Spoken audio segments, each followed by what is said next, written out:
Ô, chú sao? Wow, bông súng tốt rồi. Ôi trời ơi, wow, mình ra. Đây, có tôi quá chứ nào? Ô, bỏ cả liều.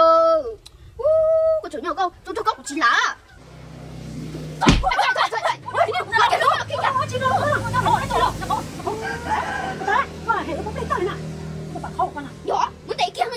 Con lấy ta cái nào bé này rồi. Chê người ta hỏi chê. Như thế nào tôi chắc cũng lo đến nó sân.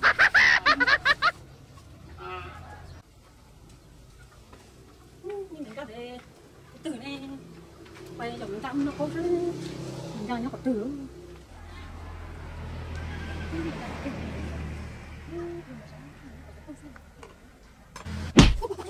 Ô, chú sao? Wow, bông súng tốt rồi. Ôi trời ơi.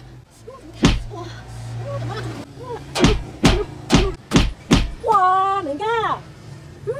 Trời, có trông quá chứ nào? Ô, phải rồi. Có chỗ nhỏ không? Tôi cho cốc chỉ lá. Mình ra, chả có trông quá tầm bố na. Cái quá chi nó. Một cái lẽ có bao tiền nó chỉ nói nhở. Ông có sống tốt là nó cố là. Ê, tôi cũng mất trông nó đấy, trông hàng trông có chứ. Yo, mình ra, chúng mình nói nó. Nghe nếu không có sống tốt là con nó. Tí hoài cũng có tốn nó tôi trời. Có trâu rồi, có nhiều xin lờ họ. Nó chẳng đã lấy ta đây cũng tìm muốn thì tiếp bỏ con trai nào cho có thứ. Có cũng không có tầm bố nhở.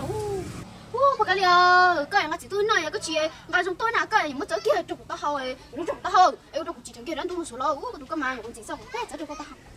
Chị mà cái số tôi cái cho các con nhỏ nữa nè, em cái mất chỉ cái chỗ nó, cái chỗ cho của tao không nói nè, trong chỉ trong cái của tao tái mình chơi, tao xíu con này, chứ nó có cái lớn nhỏ sao này đâu. Cái này cái này chỉ này, tôi tao bây giờ chỉ là cái nào bút, chỉ là cái chỉ là mà có dùng ra sợ, ít tao này chỉ là lấy chứ. Đúng rồi, mình cắt qua, mà cắt cho cái được, cắt đúng rồi, chả có em thiếu, đấy nhá, đấy nhá, này còn nó đây điểm nữa, điểm này rồi, để vào trong, em không có chỉ cắt tiền, cắt nó đâu, nó đuổi chỉ nó đâu chả, chỉ có tiền là không cắt, mặc tốt thôi, chứ không biết rồi, để đặng chơi mày không, mình cao, hãy chịu ra, để cũng nhiều.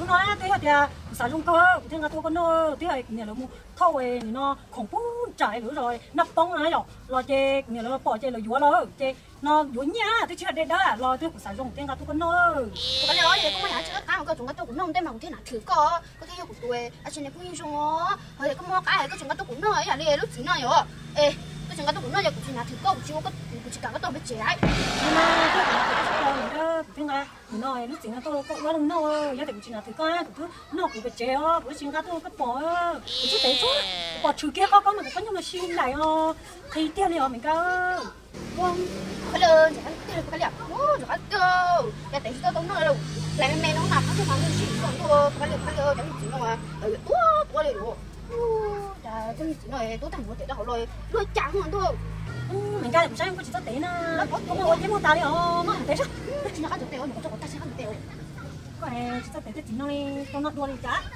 để nó có nó lời kêu nó sắp tới nó mà thì do nên cho tiền chỉ nó cũng nói cái mất cho nó cũng không có một cái ai để như chỉ nói rồi em cũng nói kia mất cho nó không có tiền không có cái xong này do nó là thành đối với hay là cho nó bỏ con số nó nát khá nó con số nó nát thế nó cho đi nhớ quá bỏ chứ bỏ chân chưa đâu chào đúng rồi chào cái mưa đó nó làm thế nào nó đúng là lại tay ôi trời con số nó nát quá nè nè ngập nhà nó kia đúng còn thò đi liên cho nó nè không phải liên chụp đó nó xí xí cái mày đi bỏ nó đi bỏ tháo cái luôn thôi cái lỗ chụp xí rồi sao bỏ đi rồi nó chỉ bỏ nào chặt lá bỏ chi rồi bỏ tiêu rồi nào ôi bỏ đi xin sao đấy nó bỏ đi xin à con con nào con nào con qua chị nè chị nè còn gì con bỏ con sạc con này con chúa luôn nó có chứ nào nó có mặt của cá tiêu của con nào cho nhà nó không còn là không có đâu nó cũng nổi chẳng cao sẽ đặt ở kia chị nói con không trong tặng hay không chúng ta mình ta thôi cho ai rồi tôi đã lấy tài cũng là tôi cũng tiếp chơi nữa thì chung rồi thì lần mình nhé cái lần cắt thì lần tôi lấy tiền xẻo này lấy tiền xẻo nữa lấy tiền nó không phải lấy tiền xẻo mày có cái cái chỉ có nhà lưng nhà lìa cơ nó mà nó ngon chơi à của con chứ nè nó ngon chơi nó là tiền đi bao nó ngon chơi con hết lâu lại tiền nó có những nhà thì chúng không nữa nó là gì ạ rồi con nào nó là lâu cũng qua rồi tôi nó có những nhà luôn phải con nhiều chứ nhưng tôi nó có nhà thì nó chỉ chúa nữa không nữa nó có mà chúng nó ngon chơi nó nhá cái phải tiền xẻo xẻo này xẻo theo chứ nào đây là đẹp chưa tao tôi nhà rồi nó nó còn còn gì đó kìa sửa thế nó nhở đây tiền xẻo nó mà nó kìa sửa thế mà nó cắt tiền nó em xẻo thế này chị sẽ cắt tiền nó bây giờ chỉ có tự nó nè hai tiền lên tới chứ bây giờ đi biết xẻo thế nào vậy nó chỉ có thầu về làm chuyện đó cái nó nè nó cũng không dùng nó dùng nó đấy gặp có kiểm tra đấy cắt tiền em không biết thì mà nó con nó phải ra rồi thì cho cái lò nó chứ không cắt tiền nhưng mà nó ăn cái gì cắt thế đã không phải sai đâu yêu để xe sao sao sao nữa cho yêu tại sao sao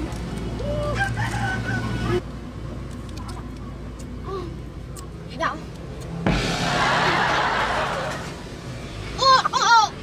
Tại vì không trời không lắm. Ở đây nó có ăn.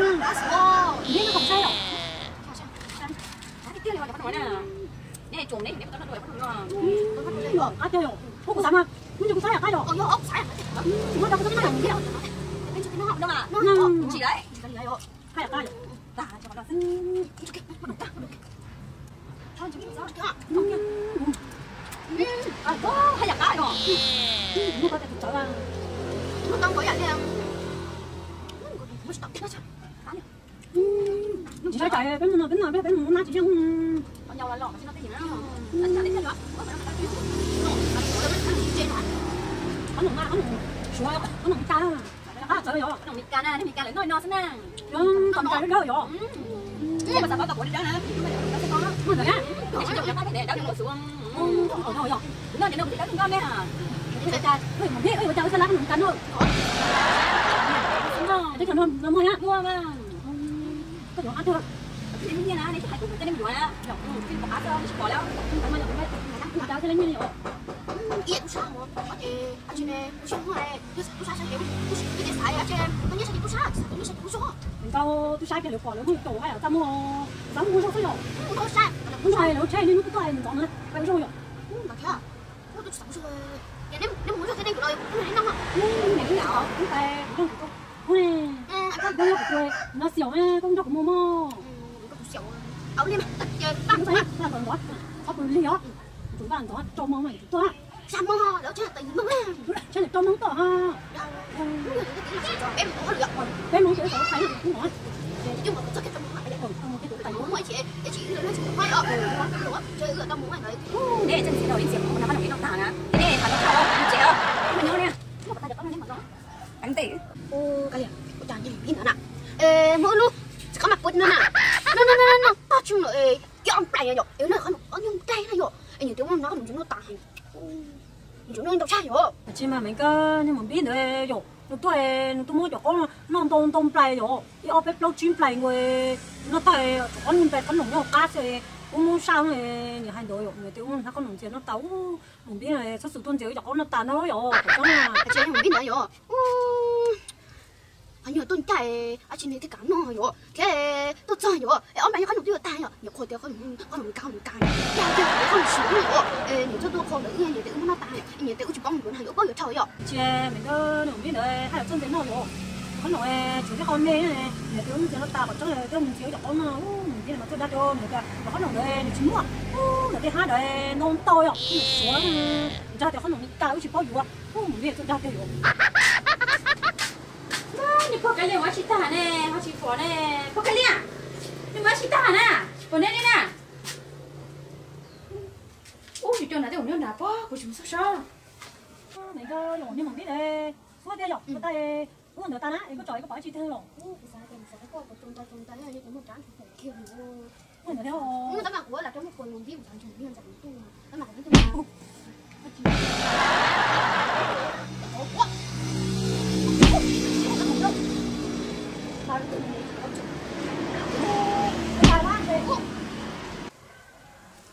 Chỉ có tôi trái có nhưng mà chay gì sao? Ô, đừng câu, cắt cho cuối tiểu, có bỏ bao nhiêu?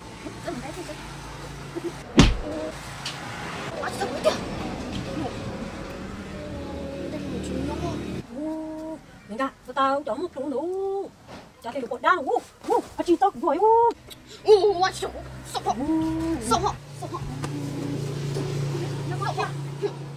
Ông đi đâu sao? Đó nhá, rồi, Trai nó rồi.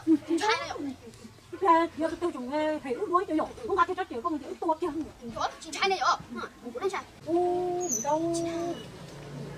Ta nói rồi, chúng ta tôi rồi cho cả xuôi.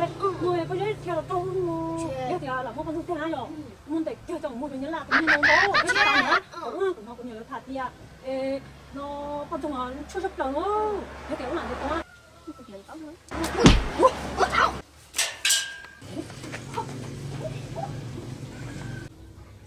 Anh đỡ chúa tiêu, giờ cú nào mà chỉ chẳng tiêu.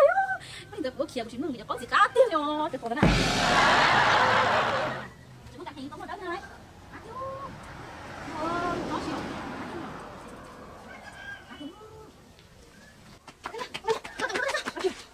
Sao kìa? Có cái này nào phải bỏ từ 10 分钟rồi. Tôi bảo luôn nó xếp nói, 10 分钟 xỉn năng ạ. Có xỉn độc mình là sai mình 10 分钟kìa. Sao kìa nhiều một cái chuột kìa. Giờ mình câu, nó cắt thôi kìa, nó trên nó 10 分钟rồi, ra rồi. Cái ở một tí thôi, nó thấy nó có tán, nó học bài nó ăn bài nó nói rồi, chơi cái kia có thể nó làm sai rồi. Phải, làm sai. Phải.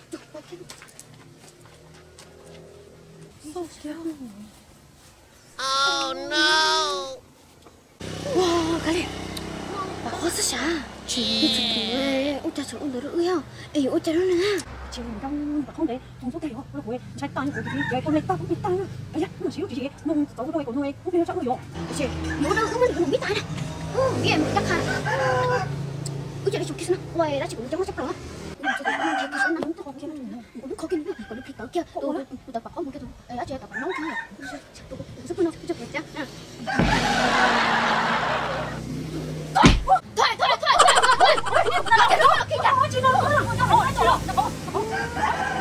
con là hệ nó cũng tay tay nè, nó phải khâu con nè. nhỏ, muốn tay kia nó nhỏ. Kìa con lấy ta cái nó bé này rồi. Nè, nó cho ra nè, nếu mà con hẹn nè có từ, của tí tao hẹn nè của tôi gì nó có rồi thế nè. Nếu thằng chim muốn nó cho ra thì của hẹn nè rồi bên mặt thà nó nè. Chỉ cho ra nè, có chữ con mà. Nó có chữ chỉ lăng ra, có tôi nhà bố nó có con khi có thể số chữ hệ của kia của con tôi nó bây giờ. Nó rầu nó chứ mà, rầu mặt thà mà. Nhớ sao đã rồi, tôi bố đã tôi nè, tôi chút rồi chỉ có này cái rồi tôi nó. Ôi nó tao bây giờ bị tuổi rồi. Cái bố có tôi cổ sắp đến đó. Cái từ bà khao con nè, cho tự trả nữa nè, nhưng có hệ tự có hệ mà, cái chỉ tao ấy như tung à. Cái tôi nó tao bây giờ kia bị tuổi, có con cho trả nữa nè. Nhớ sao đã nè, cho nên thì chỉ tao kia thì yêu cũ nè, anh chỉ là nó là liền yêu cũ đi, nếu bao đã. Sao mày nó nè, cho nên này hai trăm phân chỉ bắt tập rồi xỉu rồi. Cũ nè, của nhớ của đi trong nè, của cho chỉ của tôi nó có là sao? Nếu chỉ bỏ thì cũ kia nên tin để chỉ tao nên mới liền của chính nó, nếu mà của chấp lờ, chính nó cao xưa. Mình ta, hay mà hay biết xin chân bà khao rồi. Xin chân xíu của em xíu gì, có xíu dùng bằng tiếng hiểu.